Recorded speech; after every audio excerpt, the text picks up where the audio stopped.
பல்லவனை ஸ்டேஷன்ல இருந்து வெளியே கூட்டிட்டு வந்ததும் வந்த கோவத்துக்கு சேரன் பல்லவனை ஓங்கி ஒரு அறை கொடுக்க உடனே நிலாவோ, அண்ணே இந்த இடத்துல வேண்டானே, எதுவா இருந்தாலும் வீட்டுக்கு போய் பேசிக்கலாம் அப்படின்னு நிலா சமாதானப்படுத்தி இங்க எல்லாரையும் அழைச்சுக்கிட்டு நேரா வீட்டுக்கு போறாங்க. அதே சமயம் இங்க காயத்ரிய தன்னோட வீட்டுக்குமே அனுப்பி விட்டுறாங்க. கொஞ்ச நேரத்துல எல்லாருமே ஆட்டோ பிடிச்சு நேரா வீட்டுக்கு வர வாசல்ல உக்காந்துக்கிட்டு இருந்த நடேசனும் அங்க சேரனை பார்த்து, ஏண்டா சேரன், என்ன இவ்வளவு நேரம் நானும் பார்த்துக்கிட்டு இருந்தேன், யாருமே வீட்டில் ஆளை காணோம், ஆமா எல்லாரும் எங்க போயிட்டு வரீங்க அப்படின்னு சொல்லிட்டு நடேசன் கேட்க, நடேசன் என்ன கேள்வி கேட்டாலும் வந்தவங்களும் ரொம்ப கோவத்தோட வீட்டுக்குள்ள போறாங்க. என்ன இது, இவங்க கிட்ட கேள்வி கேட்டா எந்த பதிலும் சொல்ல மாட்டேங்கிறாங்களே, அப்படி என்னதான் ஆச்சு அப்படின்னு சொல்லிட்டு உள்ள நடக்கிற எல்லாத்தையும் இங்க காது கொடுத்து கேட்க நடேசன் ஆரம்பிக்கிறாரு. கொஞ்ச நேரத்துல சேரனும் அங்க உள்ள இருந்த பல்லவனை வந்த வேகத்துக்கு ஓங்கி ஒரு அறை கொடுத்து, ஏண்டா சின்ன பையன் சொல்லி நாங்களாம் வேலைக்கு போனாலும் நீ படிச்சு பெரிய ஆளாகி இந்த குடும்பத்தை காப்பாத்துவனு உன்னை காலேஜுக்கு அனுப்புனா இப்படி பொறுப்பே இல்லாம ஏதோ ஒரு பொண்ணு கூட போய் லாட்ஜில் இருந்துட்டு வரியே, உனக்கெல்லாம் வெக்கமா இல்லையா அப்படின்னு சொல்லிட்டு அங்க சேரன் சொல்ல, உடனே சோழன் இருந்துக்கிட்டு, டே பல்லவா, என்னடா இது, நான் உன்னை லாட்ஜோட வாசல்ல பார்த்தேன், ஆனா என்ன எனக்கு அப்பவே கோபம் வந்தது, உன்னை இறங்கி வந்து 4 அடி அடிக்கலாம்னு, ஆனா வயசு பையனா இருக்க வச்சு அங்க யார் முன்னாடியும் அடிக்க கூடாதுன்னு பொறுமையா இருந்தேன். கடைசியில பார்த்தா அந்த காயத்ரி கூட போய் சே, அப்படி பேசுறதுக்கு கூட எனக்கு வாயெல்லாம் கூசுது அப்படின்னு சொல்லிட்டு சோழன் வந்த கோபத்துக்கு அங்க இருந்த பல்லவனை பயங்கர கோபத்தோட பேசிக்கிட்டு இருக்க. உடனே பல்லவனும், அண்ணே மன்னிச்சிருங்கண்ணே, ஏதோ தெரியாம. டேய், தெரியாமன்னு மட்டும் சொல்லிடாத, எதுக்காகடா தெரியாமையா ஒரு பொண்ணு கூட போய் லாட்ஜில் இருப்ப, சொல்லுடா அப்படின்னு சொல்லிட்டு அங்க சேரன் கேட்க, இல்லைண்ணே காயத்ரி கூட எனக்கு பழக்கம் ஆயிடுச்சுதான், நாங்கள் 2 பேரும் காதலிக்கிறோம் தான், ஆனால் தப்பான நோக்கத்துலலாம் நான் லாட்ஜில் ரூம் போடலைண்ணே, அவ கூட எங்கனாவது நின்று பேசினா கூட அக்கம் பக்கம் இருக்கவங்க பார்த்தா தப்பாக நினைப்பாங்கன்னு என்கிட்ட காயத்ரி அப்பப்போ சொல்லுவா. சரின்னு சொல்லிட்டு தான் என்னோட ஃப்ரெண்டோட ஹோட்டல் இருந்ததுன்னு சொல்லி ஒரு ரூம் எடுத்து தங்கி பேசலாம்னு போயிருந்தோம். அங்கே போய் கூட நாங்கள் எந்த தப்பும் பண்ணலைண்ணே, 2 பேரும் பேசிக்கிட்டு தானே இருந்தோம், என்னை நம்புனேன் அப்படின்னு சொல்லிட்டு பல்லவன் பேசிக்கிட்டு இருக்க. உடனே அங்கே சேரணும், சே இப்படியெல்லாம் பேசுறதுக்கு உனக்கு கொஞ்சம் கூட வெக்கமா இல்லையா பல்லவா அப்படின்னு சொல்லிட்டு இங்க சேரன் ரொம்ப கோவத்தோட பேசிக்கிட்டு இருக்க. உள்ள நடக்கிற எல்லாத்தையும் புரிஞ்சுக்கிட்டு நடேசன் வீட்டுக்குள்ள வராரு. ஏண்டா சேரா, நான் ஒரு பெரிய மனுஷன், வெளியே இருந்து உள்ள வரும்போதே கேள்வி கேட்குறேன், ஆனா எந்த பதிலும் சொல்லாம நீங்க பாட்டுக்குன்னு வீட்டுக்குள்ள வரீங்க, என்னடா நடக்குதுங்க, இவன் என்ன தப்பு பண்ணா, ஏதோ லாட்ஜு அது இதுன்னு பேசிக்கிட்டு இருக்கீங்க அப்படின்னு சொல்லிட்டு அங்க நடேசன் கேட்க. உடனே சேரன் இருந்துக்கிட்டு நடந்த எல்லாத்தையும் ஒண்ணு விடாம சொல்றாரு. இதோ இருக்கானே சின்ன பையன்னு நம்ம பேசுவோமே, லாட்ஜ் எடுத்து ஒரு பொண்ணு கூட தங்கி இருக்கான் அப்படின்னு சொல்லிட்டு இங்க சேரன் சொல்ல, இங்க நடேசனுக்கோ ரொம்ப அதிர்ச்சியாகி அதே சமயத்துல கோபத்தோட அங்க பல்லவனை ஓங்கி ஒரு அறை கொடுக்குறாரு. ஏண்டா உன்னை சின்ன பையன் சொல்லி எத்தனை தடவை சேரன் அவன் கஷ்டப்பட்டாலும் பரவாயில்லன்னு வேலைக்கு போய் உன்னை படிக்க வச்சா, இப்படி கொஞ்சம் கூட பொறுப்பே இல்லாம ஏதோ பொண்ணு கூட லாட்ஜில் போய் இருந்துட்டு வந்திருக்க, நீ சொல்றதெல்லாம் நம்புற மாதிரியா இருக்கு, வயசுக்கு தகுந்த மாதிரி நீ பண்றியா, நான் நினைச்சேன், அப்பவே நினைச்சேன், என்னடா இது, அண்ணா நீங்க வேணா கல்யாணம் பண்ணிக்கலனா நான் வேணா கல்யாணம் பண்ணிக்கிறேன்னு அன்னைக்கு நீ பேசும்போதே நினைச்சேன் ஏதோ ஒரு தப்பு நடக்க போகுதுன்னு, ஆனா இப்பதானே தெரியுது இப்படி நீ ரொம்ப ஆர்வமா இருக்குன்னு. சரா பேசாம நீங்களாம் கல்யாணம் பண்ணிக்காதீங்க, இதோ இருக்கானே இவனுக்கு முதல்ல கல்யாணத்தை முடிங்க, அப்பதான் இவன் சரிப்பட்டு வருவான் போல இருக்கு அப்படின்னு சொல்லிட்டு இங்க நடேசன் கோபத்தோட அங்க பல்லவனை பார்த்து பேச. உடனே பல்லவன் இருந்துகிட்டு, இங்க பாருங்க, நீங்களாம் என்னை வந்து பேசாதீங்க, என் அண்ணனுங்க என்னை என்ன வேணாலும் பண்ணட்டும், அடிக்கட்டும், கொன்னு போடட்டும், இல்ல திட்டி கூட விடட்டும், ஆனா நீங்க வந்து என்னை எந்த கேள்வியும் கேட்க கூடாது, அதுக்கான உரிமை உங்ககிட்ட இல்லவே இல்லை அப்படின்னு சொல்லிட்டு இங்க பல்லவன் பேச. உடனே நிலா இருந்துகிட்டு, ஏண்டா உரிமை இல்லை, ஆமா நீ அவருக்கு உரிமை இல்லை, அவருக்கு என் மேல என்ன அக்கறை இருக்குன்னு இப்போ வந்து என்னமோ பெரிய அக்கறை இருக்க மாதிரி என்கிட்ட வந்து கேள்வி கேட்டுக்கிட்டு இருக்காரு, அவரை பேசாம அமைதியா இருக்க சொல்லுங்க அப்படின்னு சொல்லிட்டு அங்க பல்லவன் பேச. இங்க நிலாவோ, பல்லவா ஏற்கனவே அங்கிளை நீ எதிர்த்து பேச வச்சுதான் நான் ஒன்ன அரைஞ்சேன், இப்போ மறுபடியும் அதே மாதிரி பண்ண வச்சிடாத, நீ பண்ணது தப்பு, 1000 நடந்தாலும் நீ பேசாம அமைதியா இருக்கணுமே தவிர மற்றபடி எந்த ஒரு பேச்சும் பேசக்கூடாது, அமைதியா இரு அப்படின்னு சொல்லிட்டு இங்க நிலாவுமே பேசிக்கிட்டு இருக்க. அதே நேரம் விஷயம் கேள்விப்பட்டு கஸ்தூரியும் சண்முகமும் அங்க நடேசனோட வீட்டு வாசலுக்கு வந்து, அண்ணே இந்த கூத்த கேட்டியா, இந்த வீட்டுல இருக்கானே பல்லவன், அப்படியே வசதியானவன், கேவலமான ஒரு வேலையை பார்த்து வச்சிருக்கானே. அதான் ஒரு பொண்ணு கூட போய் லாட்ஜில் இருந்துட்டு வந்திருக்கான். போலீஸ் வரைக்கும் கூட்டிட்டு போயிருக்காங்க போல இருக்கு. இதெல்லாம் ஒரு மானங்கெட்ட குடும்பம். சி அப்படின்னு சொல்லிட்டு இங்க கஸ்தூரி பேச உடனே சண்முகமும் அங்க கஸ்தூரி கிட்ட, ஆமா கஸ்தூரி, இந்த வீட்டுல இல்லாதது எல்லாமே நடந்துகிட்டு இருக்கு, கேவலமான குடும்பம் தான் அப்படின்னு ரெண்டு பேரும் வீட்டு வாசலுக்கு வந்து பேசுற சத்தம் கேட்டதும் இங்க நடேசன் வேக வேகமா வெளியே வந்துட்டீங்களா? எப்படிதான் உங்களுக்கு மூக்கு வேர்க்குதுன்னு தெரியல.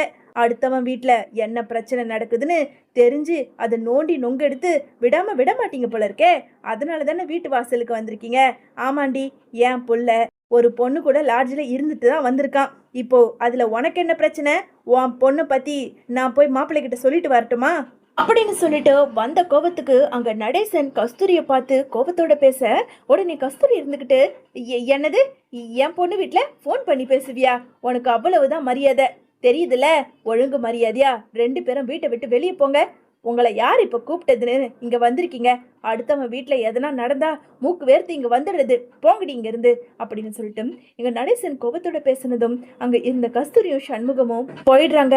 அதே கோபத்துல நேரா வீட்டுக்குள்ள வந்த நடேசனும், போதுமாடா போதுமா, அக்கம் பக்கம் இருக்க எல்லாருக்குமே நீ பண்ண காரியம் தெரிய வந்து எல்லாரும் காரி துப்பாத குறையா ஒருத்தரா இனிமே என்னை வழியில பார்க்கும்போதும் சரி, வீட்டுக்கு வரவங்களும் சரி கேட்க தான் போறாங்க. இப்படி ஒரு கேவலமான காரியத்தை பண்ணிட்டு வந்திருக்க. ஏண்டா உன்னால என்ன சொல்றதுன்னே தெரியல, போடா முதல்ல வீட்டை விட்டு வெளியே அப்படின்னு சொல்லிட்டு இங்க நடேசன் பேச, உடனே பல்லவன் இருந்துக்கிட்டு, நான் ஏன் போனோம், எதுக்காக போனோம்? நான் உன் புள்ள தானே, நான் இந்த வீட்டில் தான் இருப்பேன், என்னால எல்லாம் போக முடியாது. என்னது, நீ இந்த வீட்டில் தான் இருப்பியா? இந்த வீடு ஏன் வீடு, இந்த வீட்டில் யார் இருக்கணும் இருக்கக்கூடாதுன்னு நான் தான் முடிவு பண்ணணும். இப்படி ஒரு கேவலமான காரியத்தை பண்ணிட்டு இனிமேல நீ இந்த வீட்டில் இருக்கணும்னு எந்த அவசியமும் கிடையாது, வெளியே போயிட்டு சொல்லிட்டேன் அப்படின்னு சொல்லிட்டு இங்க நடேசன் கோபத்தோட அங்க பல்லவனோட பொட்டி படுக்கையெல்லாம் எடுத்துக்கிட்டு வந்து வெளியே விசிறி அடிக்கிறாரு. ஐயோ அங்கிள், என்ன அங்கிள் இவ்வளோ பெரிய தப்பு பண்றீங்க? அவன் தான் தப்பு பண்ணிட்டு வந்திருக்கானா? அவனுக்கு நாம எடுத்து சொல்லி புரிய வச்சு இனிமே அந்த தப்பை பண்ணக்கூடாதுன்னு நாம தான் சொல்லி புரிய வைக்கணும். அதை விட்டுட்டு துணியெல்லாம் தூக்கிட்டு வந்து இப்படி வெளியே அடிக்கிறீங்க. பல்லவன் எங்க போவான்? அவன் சின்ன பையன், ஏதோ தப்பு பண்ணிட்டான், அவனை மன்னிச்சு விட்டுடுங்க அங்கிள் அப்படின்னு சொல்லிட்டு நிலா பேச, நீ பேசாம அமைதியா இருமா. இவனை எல்லாம் இப்படி தண்டிச்சாதான் சரிப்பட்டு வரும். இவனால வெளியே தலை காட்ட முடியாது. இனிமே இவன் இந்த வீட்லயே இருக்கக்கூடாது. டேய், அதான் உன் துணியெல்லாம் தூக்கி வெளியே போட்டல, போடா இங்கிருந்து அப்படின்னு சொல்லிட்டு இங்க நடேசன் பேச, அங்க இருந்த பல்லவனோ மெதுவா வெளியே வர, அதே நேரம் பல்லவனோட அம்மா கோமல் இங்க வீட்டு கேட்டு திறந்துகிட்டு உள்ள வர்றத பார்த்ததும் இங்க நிலா வேக வேகமா அங்க கோமல் கிட்ட ஓட ஆரம்பிக்கிறாங்க. நீங்க எதுக்காக இப்போ இங்க வந்திருக்கீங்க அப்படின்னு சொல்லிட்டு ரொம்ப கோபத்தோட நிலா அங்க கோமலை பார்த்து கேட்க, இங்க பாருமா, என் புள்ள இங்க தானே இருக்கான். என் பிள்ளைய பார்த்து ரொம்ப நாள் ஆச்சு. என் பிள்ளைய ஒரு தடவை பார்த்துட்டு போலாம் தான் வந்திருக்கேன். ஏன் என் பிள்ளைய நான் பார்த்துட்டு போகக்கூடாதா என்ன? எனக்கு அந்த உரிமை இருக்குல்ல அப்படின்னு சொல்லிட்டு இங்க கோமல் சொல்ல, ஐயோ இங்க ஏற்கனவே பிரச்சனை ஆகிட்டு இருக்கு, முதல்ல இங்க இருந்து போங்க அப்படின்னு நிலா என்னதான் சொன்னாலும், அடப்போமா, என் புள்ள பல்லவனை பார்க்க நான் யாரை கேட்கணும், நான் போறேன் பல்லவா அப்படின்னு சொல்லிட்டு இங்க கோமல் நேரா வீட்டுக்குள்ள போக, இங்க கோமல் வந்திருக்கிறத பார்த்ததும் ஏற்கனவே அங்க கோவத்துல இருந்த நடேசனும், இதோ உன் ஆத்தா அந்த கோமல் வந்துக்கிறா பாரு, அவ கூட இப்பயே பொட்டி படுக்கையெல்லாம் எடுத்துக்கிட்டு போ. இப்படியெல்லாம் அவ கூட போய் காரி முஞ்சாதான் இந்த அப்பனோட அருமை என்னன்னு தெரியும், போடா இங்கிருந்து அப்படின்னு சொல்லிட்டு இங்க நடேசன் சொல்ல, உடனே அங்க கோமலோ அங்க கீழே விழுந்து கிடக்க அந்த பொட்டி படுக்கையெல்லாம் பார்த்து, ஏன்பா என்னப்பா ஆச்சு, எதுக்காக இந்த ஆளு உன்னோட துணிமணிகளை எல்லாம் தூக்கி வெளியே விசிறி அடிச்சிருக்காரு அப்படின்னு சொல்லிட்டு இங்க கோமல் கேட்க, இங்க தன்னோட அம்மாவை பார்த்த பாசத்துல அங்க பல்லவனோ கட்டி பிடிச்சுக்கிட்டு அழ ஆரம்பிக்கிறாரு. என்னப்பா எதுக்காக அழற? யோ என்னையா, என் புள்ள என்ன தப்பு பண்ணான்னு இப்படி வெளியே வாசல்ல தள்ளி விட்டுருக்க? நீ என்ன கேட்கறதுக்கு ஆள் இல்லைன்னு சொல்லிக்கிட்டு இப்படியெல்லாம் பண்ணிக்கிட்டு இருக்கியா? இவன் என் புள்ள, நான் கேட்பேன் அப்படின்னு சொல்லிட்டு இங்க கோமல் சொல்ல, வாடி வா, உன்னை அன்னைக்கே கழுத்தை பிடிச்சி இங்க இருந்து அனுப்பிவிட்டேன். ஆனா இப்போ மறுபடியும் இந்த வீட்டுக்கு வந்து நிக்கிற. ஆமா, இப்போ எந்த காரியத்துக்காக இங்க வந்து நிக்கிற? இங்க பாரு, ஒழுங்கு மரியாதையா இங்க இருந்து போயிடு, இல்லைன்னு வச்சுக்கோ கொஞ்ச நேரத்துல நான் மனுஷனா கூட இருக்க மாட்டேன், மிருகமா மாறிடுவேன் சொல்லிட்டேன் அப்படின்னு சொல்லிட்டு இங்க நடேசன் சொல்ல, உடனே பல்லவன் இருந்துகிட்டு, போதும் நிறுத்துங்க. அம்மா ஏற்கனவே இந்த வீட்டுக்கு வந்திருந்தப்ப அவங்கள இல்லாத டார்ச்சர் எல்லாம் பண்ணி ஏற்கனவே அனுப்பி விட்டீங்க. இப்பவும் என் அம்மாவை அடிச்சு இந்த வீட்டை விட்டு துரத்தலான்னு நினைக்காதீங்க. நான் இருக்கேன். ஆமா, நான் ஒரு பொண்ணு கூட லாட்ஜில் இருந்தேன்னா, ஆனா நான் எந்த தப்பும் பண்ணல, அது எனக்கும் தெரியும், என் அண்ணனுங்களுக்கும் என்னை பத்தி தெரியும். அதை கேட்கறதுக்கு நீங்க யாரு? கட்டுன பொண்டாட்டியே ஒழுங்கா பார்த்துக்க துப்பு கிடையாது. இதுல வந்து என்ன வேற வந்து கேள்வி கேட்டுக்கிட்டு இருக்கிறது அப்படின்னு சொல்லிட்டு அங்க இருந்த பல்லவன் நடேசனை பார்த்து ரொம்ப கேவலமா பேச, இங்க நிலாவோ, பல்லவா, நான் தேவையில்லாத வார்த்தைகளை விடாதன்னு உனக்கு ஏற்கனவே சொல்லியிருக்கேன். பின்ன என்ன அண்ணி, என் அம்மாவையும் சரி என்னையும் சரி இந்த ஆளு எப்ப பாரு அசிங்கப்படுத்தி பேசிக்கிட்டே இருக்காரு. இதையெல்லாம் பார்த்துக்கிட்டு நான் பொறுமையா இருக்கணுமா? என் அம்மாவை தாலி கட்டி தானே கூட்டிட்டு வந்தாரு. என் அம்மாவை ஒழுங்கா பார்த்துக்காம பாருங்க, இப்பயும் எங்க 2 பேரையும் வீட்டை விட்டு போன்னு சொல்றாரு. இப்படி சொல்றதுக்கு இவருக்கு என்ன உரிமை இருக்கு? இந்த ஆளு எனக்கு அப்பனே கிடையாது அப்படின்னு சொல்லிட்டு இங்க பல்லவன் பேச, ஆமாண்டா, நான் உனக்கு அப்பன் கிடையாதுதான். ஐயோ அங்கிள், என்ன அங்கிள், நீ பேசாம அமைதியா இருமா. இதுக்கு மேலே என்னால பொறுமையா வாயை முடிக்கிட்டு அமைதியா இருக்க முடியாது. இதோ இதோ இருக்கானே, என் அப்பனே இல்ல அப்பனே இல்லைன்னு போனா போதுன்னு சொல்லிட்டு எங்க இருந்தோ வந்த இவளுக்கு நான் அடைக்கலம் கொடுத்தேன். இவ என்னடானா எவனோ ஒருத்த முக்கியம்னு சொல்லிட்டு பெத்த புள்ளைய கூட இந்த இடத்துல விட்டுட்டு அவ பாட்டுக்குன்னு ஊர் மேய போயிட்டா. ஆனா கொஞ்சம் கூட புத்தி இல்லாம என்னமோ அவ ஆத்தால தான் இவன் தலை மேல தூக்கி வச்சுக்கிட்டு பேசுறான். இவனை எல்லாம் நான் வளர்த்தல, என்னதாமா செருப்பால் அடிக்கணும் அப்படின்னு சொல்லிட்டு அங்க பல்லவனோட அம்மா ரகசியம் எல்லாத்தையும் ஒண்ணு விடாம அங்க பல்லவன் கிட்ட சொல்ல, இப்போ என்ன சொன்னீங்க? அப்போ நான் உங்களுக்கு பிறந்த குழந்தை இல்லையா? அப்போ என் அம்மாவுக்கு மட்டும்தான் நான் பிறந்தனா? என் அப்பா யாரு அப்படின்னு சொல்லிட்டு இங்க பல்லவன் கேட்க, அதை போய் உன் ஆத்தாலேயே கேளு, என்ன வந்து கேட்காத. இனி உனக்கும் எனக்கும் எந்த உறவும் கிடையாது. நானும் பல நாள் ரகசியத்தை உன்கிட்ட சொல்லக்கூடாதுன்னு பார்த்தேன். ஆனா இப்போ நான் சொல்ல வேண்டிய கட்டாயம் ஆயிடுச்சு. அதனால தான் சொன்னேன். ஏமா நிலா, இனிமேல இவங்க 2 பேரும் இந்த வீட்டில் இருக்க வேண்டாமா? எப்போ இந்த வீட்டை அவமானப்படுத்துற அளவுக்கு இந்த பல்லவன் நடந்துக்கிட்டானோ, இனி இவன் எனக்கு புள்ளியே கிடையாது அப்படின்னு சொல்லிட்டு இங்க நடேசன் வேக வேகமா வீட்டுக்குள்ள போக, இதை எல்லாத்தையும் பார்த்துக்கிட்டு இருந்த சேரனும், அப்பா என்னப்பா, சின்ன பையன்பா, அவன்கிட்ட போய் என்ன வார்த்தைகள்லாம் சொல்லிட்டு வரீங்க, ஏன்பா இப்படி அப்படின்னு சொல்லிட்டு இங்க நடேசன் கிட்ட பேசிட்டு சேரனும் அங்க பல்லவனை பார்த்து, டே பல்லவா, அப்பா ஏதோ கோவத்துல உளறிக்கிட்டு இருக்காரு, நீ வாடா உள்ள அப்படின்னு சொல்லிட்டு இங்க சேரன் சொல்ல, இல்லைண்ணே, நான் இனி இந்த வீட்டு பக்கம் வரமாட்டேன். என் அம்மாவையும் என்னையும் வேண்டாம். நீங்க யார் குடும்பமும் சொல்லிட்டு போயிட்டாருல, அப்படி சொல்ல எப்படிண்ணே இவருக்கு மனசு வந்தது?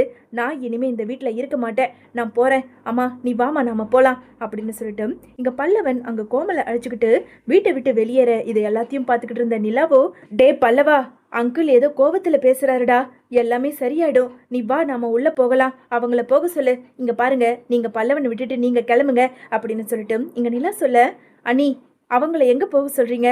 என் அம்மா இனிமே என் கூட தான் இருப்பாங்க. நான் எங்க இருக்கணும், என் அம்மா அங்கதான் இருப்பாங்க. நான் கிளம்புறேன். இனிமேலும் அந்த ஆளே வந்து கூப்பிட்டாலும் நான் இந்த வீட்டு பக்கம் வரமாட்டேன் அப்படின்னு சொல்லிட்டு இங்க பல்லவன் தன்னோட அம்மா கோமலை அழைச்சிக்கிட்டு அந்த வீட்டை விட்டு வெளியே போறாரு.